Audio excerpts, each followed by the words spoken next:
Hello friends, welcome to Gyanshila education. तो दोस्तों, इस वीडियो में मैं 3 चीज़ें के बारे में बात करूंगा। पहली चीज़ तो ये कि मैं आपको डेमो वीडियो प्रोवाइड कराऊंगा कोर्स का, तो आपको ये पता चल जाएगा कि हम कैसे कोर्स कंप्लीट करवा रहे हैं। और सबसे बड़ी बात ये है कि हम कैसे आपका 50% टाइम बचा ले रहे हैं। मतलब कि एग्ज़ाम के अंदर आपको जो तैयारी में जो समय लग रहा है, वो समय को हम आधा कैसे कर पा रहे हैं, वो आपको पता चल जाएगा। दूसरी बात, कैसे आपको कोर्स में एनरोल करना है, वो आपको मालूम पड़ जाएगा कि कोर्स में एनरोल कैसे करना है, कोर्स का हमारा इंटरफेस कैसा होगा, क्या-क्या स्टडी मटेरियल हम प्रोवाइड करवा रहे हैं कोर्स के अंदर, वो आपको पता चल जाएगा। और तीसरी इंपॉर्टेंट बात मैं अब करने वाला हूँ कि जो आपका डाउट है आपके मन में कि आप इसकी तैयारी करना चाहिए या नहीं करना चाहिए। जो भी आपका रॉ स्कोर आ रहा है, उस पोज़ीशन पे अगर आप खड़े हो, तो आपको इसकी प्रिपरेशन करना चाहिए या नहीं करना चाहिए, ठीक है? अब सबसे पहली बात तो ये है कि यार, आप अगर अलग-अलग प्रकार के कट ऑफ एनालिसिस देख चुके हो, तो आपको ये डाउट होगा कि आपका कट ऑफ निकल रहा है या नहीं निकल रहा है। तो ये पूरी तरह से आपकी चॉइस है कि आपको इसकी तैयारी करना है या नहीं करना है ना? मैं भी कोई चीज़ क्लेम नहीं करूँगा कि आप इतना इतना कम कट ऑफ में भी, मतलब आपके नंबर कम आ रहे हैं, मान लो दो 125 आ रहे हैं, 130 आ रहे हैं, फिर भी आप तैयारी कर लो, ये आपकी चॉइस है। मैं आपको एक ही बात बोलूँगा दोस्तों, कि ये पोस्ट जो है ना, ये एक अच्छी अपॉर्च्युनिटी है आपके लिए। इन केस अगर आपका मान लो कट ऑफ नहीं भी निकलता, आप तैयारी कर लेते हो और तैयारी करने के बाद में आपका कट ऑफ नहीं भी निकलता, तो ये तैयारी आपको नेक्स्ट ईयर काम आ जाएगी, क्योंकि नेक्स्ट ईयर भी बहुत अच्छी खासी वैकेंसी आने वाली है। तो मैं तो यही कहूँगा कि अगर आप थोड़ी-सी हिम्मत कर सकते हो, थोड़ी-सी एक्स्ट्रा मेहनत कर सकते हो, तो आपको प्रिपरेशन स्टार्ट करना चाहिए। आप चाहो तो रिज़ल्ट आने तक 30 से 35% सिलेबस ही करो, लेकिन थोड़ा सिलेबस आपको ज़रूर कंप्लीट करना चाहिए, ठीक है? अब आते हैं कोर्स के ऊपर, कोर्स के अंदर आपको एनरोल कैसे करना है, ठीक है? तो सबसे पहले तो आपको मेरे किसी भी वीडियो के डिस्क्रिप्शन में, या आपको इसी वीडियो के डिस्क्रिप्शन बॉक्स में लिंक मिल जाएगा डायरेक्ट कोर्स का, आप वहाँ से जा सकते हो। या फिर आप गूगल पे जाओ और ज्ञानशिला लिख दोगे ना, तो वहाँ पर भी हमारा कोर्स का लिंक आपको आ जाएगा, मतलब वेबसाइट का लिंक आ जाएगा, वहाँ पर क्लिक करके आप डायरेक्ट कोर्स के पेज पे जा सकते हो। हमारी कोई ऐप नहीं है, एप्लीकेशन नहीं है, वेबसाइट ही है, और ये अच्छी खासी काम करती है। आपको कोई ऐप डाउनलोड करने की ज़रूरत नहीं है, ये ऐप की तरह ही का फंक्शन करेगी। इस कोर्स को आप लैपटॉप में, टैबलेट में, पीसी में, स्मार्ट टीवी में, मोबाइल में, कोई भी इलेक्ट्रॉनिक डिवाइस आपके पास में, वहाँ पर कोर्स को एक्सेस कर सकते हो आराम से। तो अगर आपको एनरोल करना है, तो आप अभी जाकर के इसी वीडियो के डिस्क्रिप्शन में जाकर लिंक है, उस पे क्लिक करो, और उस पे क्लिक करोगे तो आप ऑटोमैटिकली कोर्स के पेज पे आ जाओगे। तो उस वो कोर्स कैसे आपको परचेज़ करना है और कोर्स का इंटरफ़ेस कैसा होगा, आपको हम क्या-क्या प्रोवाइड करवा रहे हैं कोर्स के अंदर, वो मैं आपको अब बताता हूँ। मोबाइल के थ्रू, मतलब मोबाइल में कैसे फंक्शन करेगा, वो बताता हूँ। तो आप सीधे कोर्स के पेज पे आ जाओगे। इस कोर्स के पेज को आपको स्क्रॉल करके नीचे जाना है, और यहाँ पर आप देखोगे, यहाँ पर गेट कोर्स का ऑप्शन है, इस पे आप क्लिक कर देना। तो आपका चेकआउट पेज खुल जाएगा। चेकआउट पेज ओपन होगा, सबसे पहले सबसे ऊपर वो मांगेगा कूपन कोड डिस्काउंट के लिए। तो यहाँ पर कूपन कोड डाल देना, RAVAN रावण, और ये अप्लाई कर देना। तो कूपन कोड सक्सेसफुली अप्लाई हो गया। इसको आप सबसे लास्ट में चेक भी कर सकते हो। यहाँ पे कूपन कोड अप्लाई हो गया। इसके बाद में आपको केवल अपना नाम डालना है पूरा, आपका मोबाइल नंबर, आपका ईमेल आईडी, बस ये 3 डिटेल आपकी चाहिए। और इसके अलावा आपको खुद का यूज़र नेम और पासवर्ड क्रिएट करना है। ये करने के बाद आप जब नीचे जाओगे, तो प्लेस ऑर्डर पे क्लिक करना, तो वो आपको पेमेंट पेज पे ले जाएगा, जहाँ पर आप यूपीआई से, गूगल पे, फ़ोनपे, पेटीएम, या यूपीआई नंबर से, या फिर debit card, credit card, net banking, जो भी ऑप्शन आपके पास है पेमेंट का अवेलेबल है, उससे आप पेमेंट कर सकते हो। और जैसे ही आप पेमेंट सक्सेसफुली करोगे, कोर्स का पेज ऑटोमेटिकली अपीयर हो जाएगा। अब जैसे ही आपने फाइनल पेमेंट किया, कोर्स आपके सामने ऑटोमेटिकली अपीयर हो गया। तो ये जो सिलेबस है, ये आपके सामने आ जाएगा, पूरा syllabus. SSC CGL tier 2 paper 2 36 का सिलेबस आपके सामने आ गया। यहाँ पर यूनिट वाइज आपको हर चीज़ मिलेगी। तो जैसे आप इस पे क्लिक करेंगे, तो आपको उस पर्टिकुलर यूनिट में जो भी अवेलेबल हम प्रोवाइड करा रहे हैं, जैसे वीडियो लेक्चर्स है, पीडीएफ है, यूनिट वाइज टेस्ट है, वो सब कुछ यहाँ पर मिल जाएगा, ठीक है? तो किसी भी चीज़ आप क्लिक करेंगे, तो मैं आपको एक यूनिट का बता देता हूँ, वही चीज़ आपको हर यूनिट में मिलेगी। तो सबसे पहले आप किसी भी यूनिट पर क्लिक करके देखेंगे, तो आपको पहली चीज़ तो आपको मिल जाएगी, यूनिट वाइज वीडियो लेक्चर्स, है ना? तो ये देख सकते हो, यहाँ वीडियो लेक्चर है। अब इस पर क्वालिटी आप कम ज़्यादा कर सकते हो, ठीक है? आप स्पीड का भी ऑप्शन है यहाँ पे, तो कर सकते हो, ठीक है? फिर यूनिट वाइज टेस्ट के अलावा फिर यहाँ पर प्रीवियस ईयर क्वेश्चन देख सकते हो। तो प्रीवियस ईयर सॉल्व क्वेश्चन भी ओपन हो जाएगा। फिर उसके अलावा 2 चीज़ें हो गई यहाँ पर। फिर ये यूनिट वाइज क्विज़ मिलेंगे आपको। इस क्विज़ वाले सेक्शन में ना आपको 2 चीज़ें मिलेंगी। तो इस सेक्शन में आपको एक तो आपको मिलेगा यहाँ पर, ये देखो ऊपर क्लिक हियर टू डाउनलोड लिखा हुआ, ये क्लास नोट्स है ना। ये पीडीएफ आपको प्रिंटेबल फॉर्म में मिलेंगे और ये मोबाइल फ्रेंडली है, मतलब आपको रिवीजन करना है, केवल फॉर्मूले देखना है या वन लाइनर देखना है आपको उस यूनिट के, तो वो आपको बहुत अच्छी तरह वहाँ पर एक ही जगह पे मिल जाएगा। तो ये आपको एक पीडीएफ मिलेगा। इसके अलावा यहाँ पर आप स्टार्ट क्विज पे क्लिक करोगे तो उस यूनिट के आपको यूनिट वाइज क्वेश्चंस मिल जाएंगे एमसीक्यू के फॉर्म में, जिसको आप अटेम्प्ट कर सकते हो इस प्लेट यहीं पे, है ना।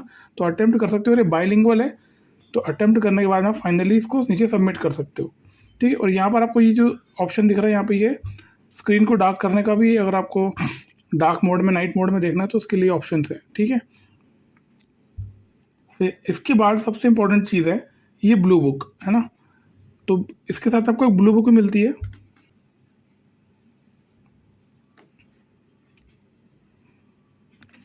तो ब्लू बुक में क्या है, यहाँ पर आप देख सकते हो दोनों लैंग्वेज में है। पहला तो ये इंग्लिश में है, तो इंग्लिश में आप देख सकते हो पूरी ब्लू बुक आपको यहाँ मिलेगी। ये यूनिट 2 की है, हमने पूरी जो ब्लू बुक है उसको यूनिट वाइज मतलब डिसइंटीग्रेट कर दिया है, तो वो हर यूनिट की अलग ब्लू बुक है, ठीक है। तो यहाँ पर आपको देख सकते हो पीडीएफ के फॉर्म में मिल जाएगा, ये प्रिंटेबल फॉर्म में, आप चाहो तो प्रिंट आउट निकाल सकते हो और बहुत ही मतलब यूज़र फ्रेंडली, अगर आपको पढ़ोगे तो काफ़ी मज़ा भी आएगा। इसमें आपको न्यूमेरिकल्स मिल जाएंगे, थ्योरी प्रॉपर तरीके से मिल जाएगी विद इमेजेस, तो काफ़ी इंटरेक्टिव पीडीएफ है, वो काफ़ी हेल्प मिलेगी।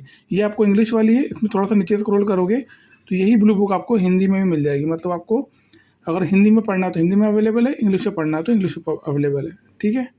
तो दोनों ही लैंग्वेज में आपको ये ब्लू बुक अवेलेबल हो जाती है। तो जो भी चॉइस, जो प्रेफरेंस आपका है वो आप देख सकते हो, उस प्रेफरेंस को ऑप्ट करके आप पढ़ सकते हो, ठीक है। तो ये आपकी हो गई ब्लू बुक। अब अगर इस ये एक यूनिट में जो मैंने बताया है यही आपको हर यूनिट में मिलेगा, ठीक है। तो टोटल 12 यूनिट्स अपने सिलेबस में, सीजीएल 2024 के टीयर 2 पेपर 2 में 12 यूनिट्स है, तो 12 की 12 यूनिट आपको यहाँ कंप्लीट मिल जाएगी, रिकॉर्डेड लेक्चर्स हैं। इसके बाद यहाँ पे आपको फाइनली मिलेंगे फुल लेंथ मॉक टेस्ट, ठीक है। तो मॉक टेस्ट भी आप लगा सकते हो। तो यहाँ पर आपको टोटल वीडियो लेक्चर्स हो गया, यूनिट वाइज टेस्ट हो गए, प्रीवियस ईयर सॉल्व क्वेश्चंस हो गए, क्लास नोट्स पीडीएफ है जो कि आप रिवीजन कर सकते हो, और फिर ब्लू बुक का यूनिट वाइज पार्ट मिल जाएगा पीडीएफ, जिसको आप प्रिंट निकाल सकते हो, और फिर फाइनली आप फुल लेंथ मॉक टेस्ट भी लगा सकते हो 100 क्वेश्चंस का, जैसा कि पेपर होता है। तो एक कंप्लीट सॉल्यूशन आपको यहाँ मिल जाता है एक ही जगह पे।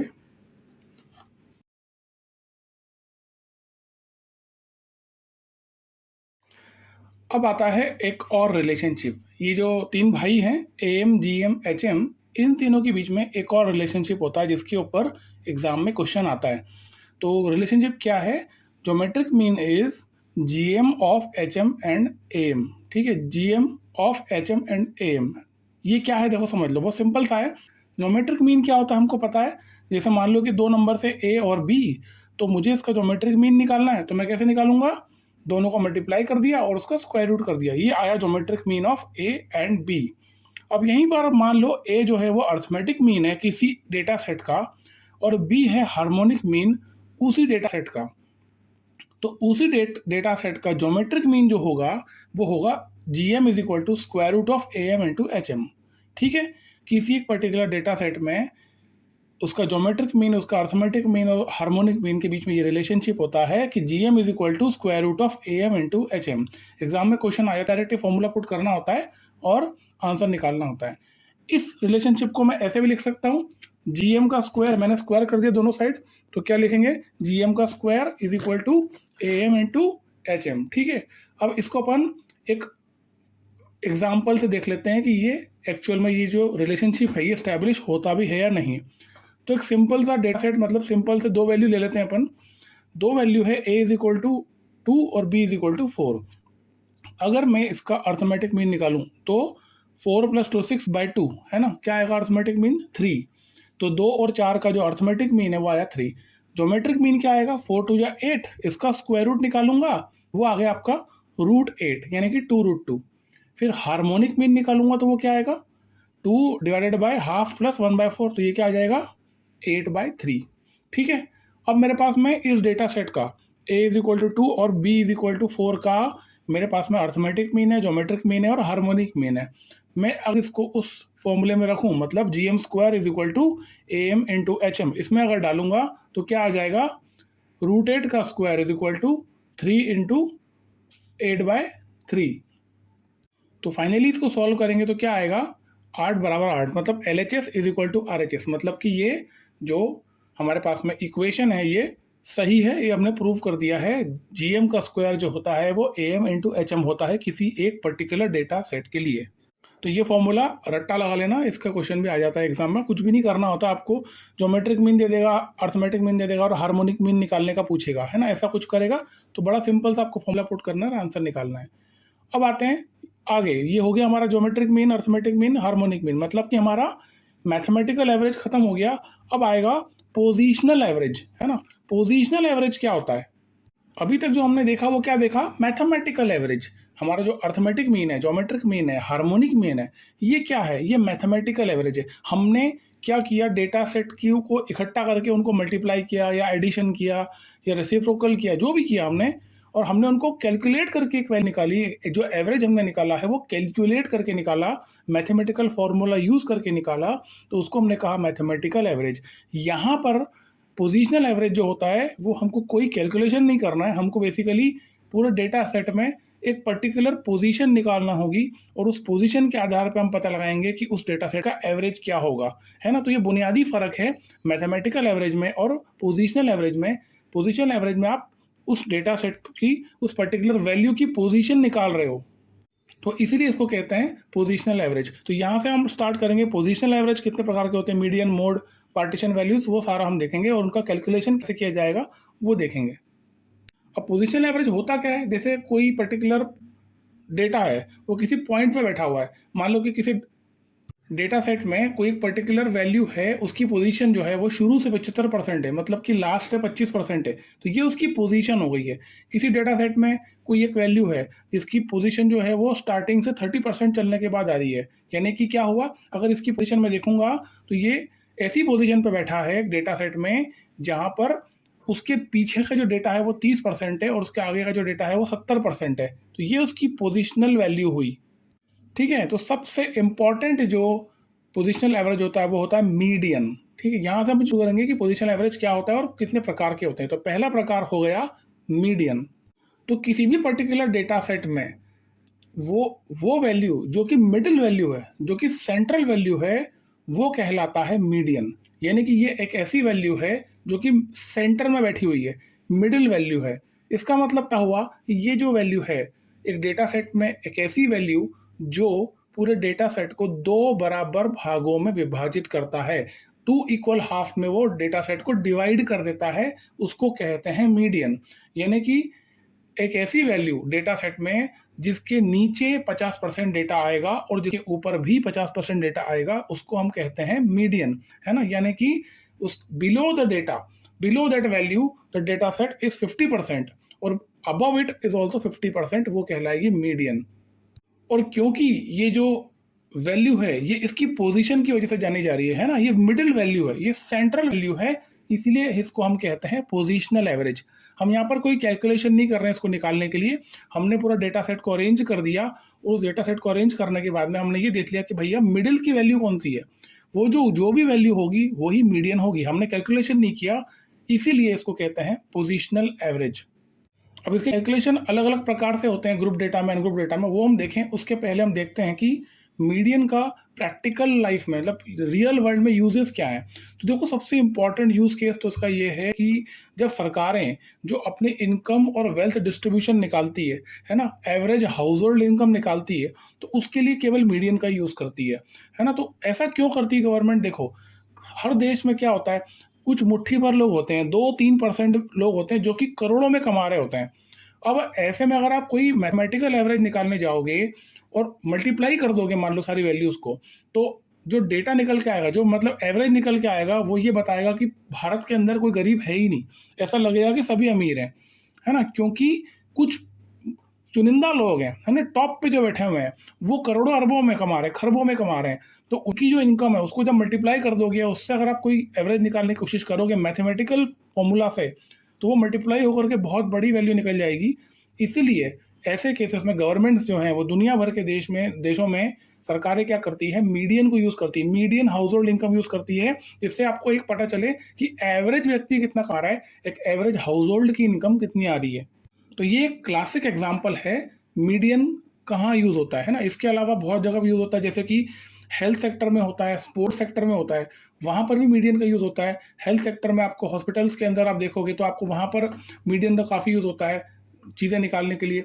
जैसे ही परफॉर्मेंस की अगर बात करेंगे, स्पोर्ट्स के अंदर आपको परफॉर्मेंस निकालना है, तो किसी भी एथलीट का अगर आपको परफॉर्मेंस निकालना है तो उसका जो मीडियन स्कोर है वही आपको निकालना होगा, जो कि ऐसा होगा जैसे हमारा क्रिकेट हो गया, तो कई बार कोई व्यक्ति 0 पे आउट हो रहा है, लेकिन एक दिन उसने 300 बना दिए, है ना, 400 बना दिए किसी टेस्ट मैच में। तो वहाँ पर आप जो एक्सट्रीम वैल्यूज़ हैं, एक्सट्रीम वैल्यूज़ आपको पूरे डेटा को अपनी तरफ खींच सकती है। जैसे मैंने बताया कि आपको इसके पहले वाला एग्जाम्पल था कि दुनिया के जो देश के वो जो अमीर लोग हैं, करोड़ों अरबों में कमा रहे हैं, तो ये एक्सट्रीम वैल्यू हो गई ना आपके डेटा में, और पूरे डेटा सेट को अपनी तरफ खींच सकता है, वो इतनी बड़ी वैल्यू होती है। तो ऐसे केसेस में हम केवल मीडियन का यूज़ करेंगे ताकि हमको एक सेंट्रल वैल्यू पता चल सके और हम प्रॉपर डिसीजन ले सकें। तो अब हम बात करते हैं मीडियन फॉर अनग्रुप डेटा, है ना। एक नॉर्मल सी हमारे पास डेटा सीरीज हो तो उसके लिए हम मीडियन कैसे कैलकुलेट करेंगे, ठीक है। तो मान लो कि चलो यहाँ पे एक डेटा सेट है हमारे पास में, यहाँ पर कुछ वैल्यूज़ हैं, कुछ नंबर ऑफ ऑब्जर्वेशंस हैं। अब इसका हमको मीडियन निकालना है, तो मीडियन कैसे निकाल सकते हैं। तो मीडियन निकालने के लिए दो स्टेप्स होंगे। पहला स्टेप तो ये होगा कि किसी भी डेटा सेट को आपको असेंडिंग ऑर्डर में अरेंज करना है, मतलब कि बढ़ते क्रम में, है ना। मतलब उस डेटा सेट में जो सबसे छोटी वैल्यू है उसको आपको सबसे पहले लिखना है, फिर उससे बड़ी वैल्यू उसके बाद लिखना है। ऐसा करते करते सबसे लास्ट में सबसे बड़ी वैल्यू आएगी। तो स्टेप वन आपका है arrange the data in ascending order, बढ़ते क्रम में आपको डेटा को अरेंज करना है। सेकंड स्टेप क्या हो जाएगा आपका, कैलकुलेट मीडियन पोजीशन, है ना। क्योंकि देखो हमको ये पोजीशनल एवरेज है, हमको कैलकुलेट तो नहीं करना ना एवरेज को, हमको केवल पोजीशन निकालना है। अगर हम पोजीशन निकाल लिया तो जिस पोजीशन में हमने निकाली वही पोजीशन में जो वैल्यू बैठी है वो हमारा मीडियन होगी, है ना। तो हमको केवल पोजीशन निकालनी है, वो हम सेकेंड स्टेप में करेंगे। तो यहाँ पर पहला स्टेप क्या हो जाएगा, arrange the data in ascending order. सबसे पहले तो ये काम कर लेते हैं। तो इस डेटा में देखो सबसे पहले सबसे छोटी वैल्यू क्या है, 15 है ना। उसके बाद 27, उसके बाद 34। तो हमने इसको इस प्रकार से अरेंज कर लिया। ये जो 11 ऑब्जर्वेशन है हमने इसको असेंडिंग ऑर्डर में अरेंज कर लिया। अब इसको कर लेते हैं ऊपर, ये हमारा एक्चुअल डेटा सेट अब आ गया। अब सेकेंड स्टेप की बात करेंगे, कैलकुलेट मीडियन पोजीशन। अब मेरे को वो पोजीशन निकालनी है जिसपे हमारा मीडियन बैठा हुआ है, यानी कि मिडिल वैल्यू बैठी हुई है। तो मीडियन पोजीशन का एक फॉर्मूला होता है n+1/2, है ना, सिंपल फॉर्मूला एकदम। n क्या होगा अपना, total number of observations, total कितनी ऑब्जर्वेशन है वो आपका n हो गया। यहाँ पर कितनी है, n की वैल्यू 11, तो 11 + 1/2 is equal to 12/2 is equal to 6। मतलब ये हुआ कि हमारे मीडियन की पोजीशन इस डेटा सेट में क्या होगी, 6th पोजीशन, यानी कि छठे नंबर पे हमारा मीडियन बैठा हुआ है। तो उसको काउंट कर लेंगे हम, 15, 27, 34, 42, 55, 55 पाँचवीं वैल्यू है, छठी वैल्यू क्या है, 61, ठीक है। तो हमारा मीडियन क्या आ गया, 61। तो इस डेटा सेट के लिए हमारा जो मीडियन आ गया वो हुआ 61। अब अगर आप ध्यान से देखोगे तो ये जो 61 है ये इस डेटा सेट का मीडियन है, मतलब ये पूरे डेटा सेट को दो बराबर हिस्सों में डिवाइड कर रहा है। इसके पहले जो वैल्यूज़ है वो 50% वैल्यूज़ हैं और उसके आगे जो है वो भी 50% है ना। तो मीडियन क्या करेगा, एक ऐसा पार्टीशन समझ लो आप पूरे डेटा सेट का, जो जिसके पीछे 50% वैल्यूज़ होंगी डेटा के सेट की और उसके आगे भी 50% वैल्यूज़ होंगी, है ना। अब यहाँ पर क्योंकि ये नंबर ऑफ ऑब्जर्वेशंस ऑड थे, है ना। अब मान लो ये आपके दिमाग में आना चाहिए कि मान लो ये जो टोटल ऑब्जर्वेशन है ये इवन हुए, तो मान लो यहाँ पे n की वैल्यू 11 नहीं 12 होती, तो फिर क्या करते आप, है ना। तो फिर ये फॉर्मूला लगाते तो फिर 12 + 1/2 तो फिर कुछ और हो जाता। तो उस केस में हम क्या करेंगे, तो वहाँ पर हम क्या करेंगे, एक्चुअल में हमारे पास में दो में वैल्यू हो जाएगी। तो एक काम करते हैं, इस डेटा सेट में हम एक वैल्यू और जोड़ देते हैं, मतलब 15 के पहले हम 8 और ऐड कर देते हैं, है ना। तो अब ये जो डेटा सेट है इसमें हमारे पास टोटल वैल्यूज़ कितनी है, 12 है। एन की वैल्यू क्या आ गई, 12, मतलब एन जो है वो इवन है। तो जब भी किसी डेटा सेट में अगर n की वैल्यू इवन नंबर्स हैं, n is equal to even है, तो आपको क्या करना है, आपके पास में एक्चुअली दो मिडिल वैल्यू हो जाएगी, है ना। तो दोनों मिडिल वैल्यू जो होगी उसको दोनों को जोड़ करके उसका मीन निकाल लेना है। यहाँ पर दो मिडिल वैल्यू कौन कौन सी है, 6th पोजीशन और 7th पोजीशन, है ना। टोटल 12 है, तो 6th और 7th हमारे दो मिडिल वैल्यूज़ हैं। तो मैंने 6 और 7th पोजीशन पे जो वैल्यूज उनको जोड़ूंगा और डिवाइड बाय 2 करूंगा। यहाँ छठी पोजीशन पे 55 बैठा हुआ है और सातवें पे 61 है, दोनों का ऐड करके 2 डिवाइड बाय 2 करा, 116 बाय 2 58। तो मेरा मीडियन इस डेटा सेट के लिए क्या आया, 58।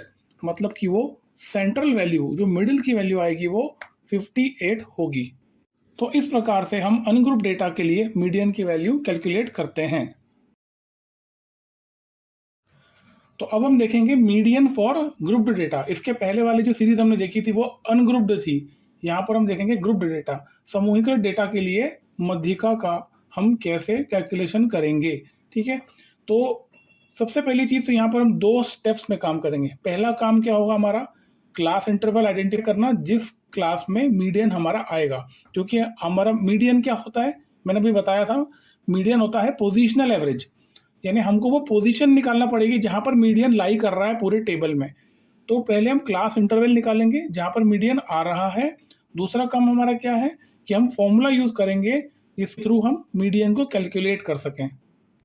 तो एक एक करके मैं आपको दोनों स्टेप्स बता दूंगा। यहाँ पर मैं आपको एक न्यूमेरिकल भी सॉल्व कराऊंगा, तो आपको बहुत इजीली समझ में आ जाएगा कि ये सॉल्व कैसे हुआ है। देखने से हो सकता है आपको ऐसा लग रहा होगा कि लेंदी प्रोसेस है, लेकिन अगर आप उसको समझ लिया और 2-3 क्वेश्चन भी सॉल्व कर लिए ना, तो ये फॉर्मूला भी आपको रटा जाएगा और आपको ये क्वेश्चन सॉल्व करने में बिल्कुल प्रॉब्लम नहीं आने वाली, बड़े आसानी से सॉल्व हो जाएगा। और यही सेम पैटर्न का जो क्वेश्चन है ना, ये रिपीट भी होता है बार बार एग्जाम में, तो ये ज़रूरी भी, इंपॉर्टेंट भी है, ठीक है।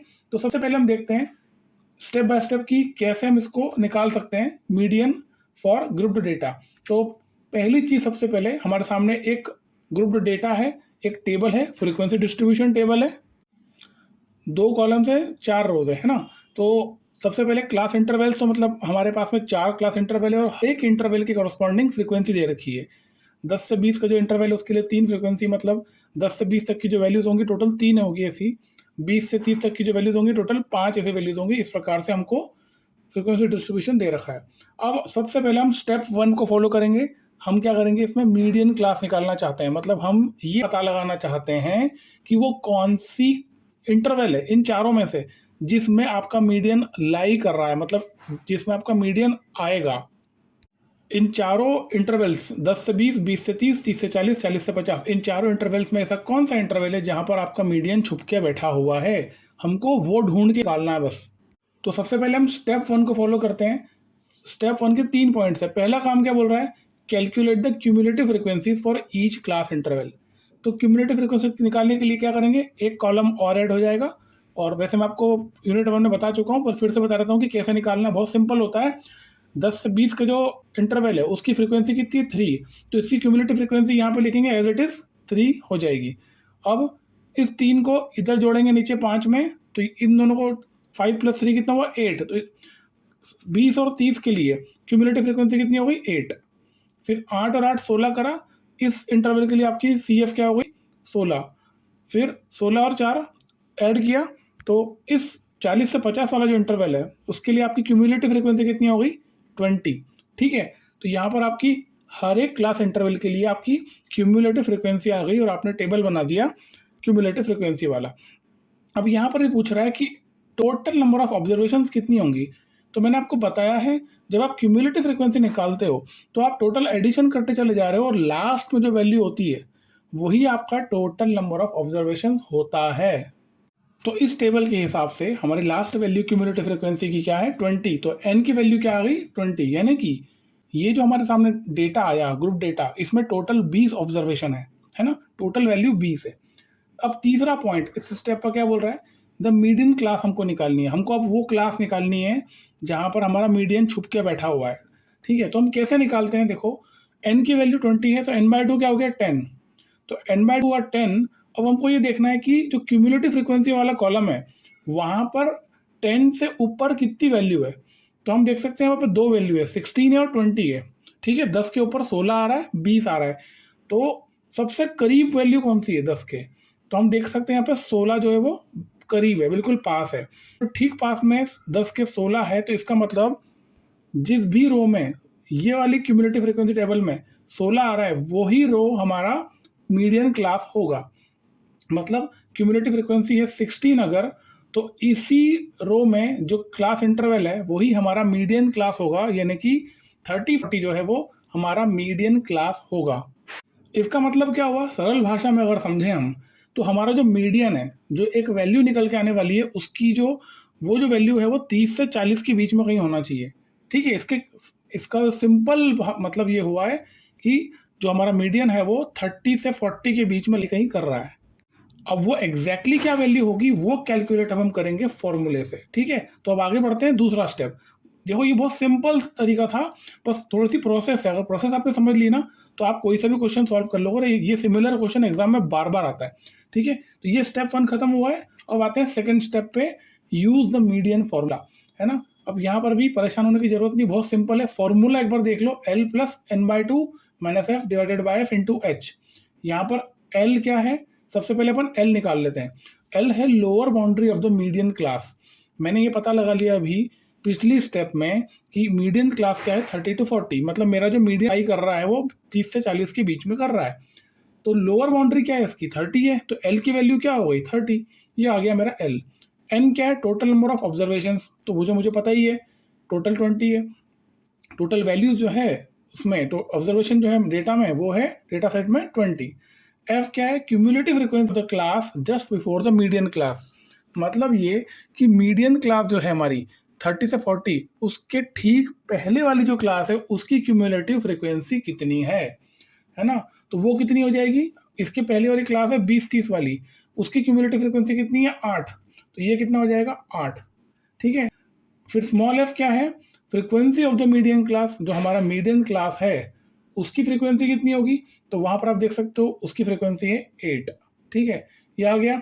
अब इसके बाद h की, स्मॉल h की वैल्यू क्या है, क्लास विड्थ, है ना।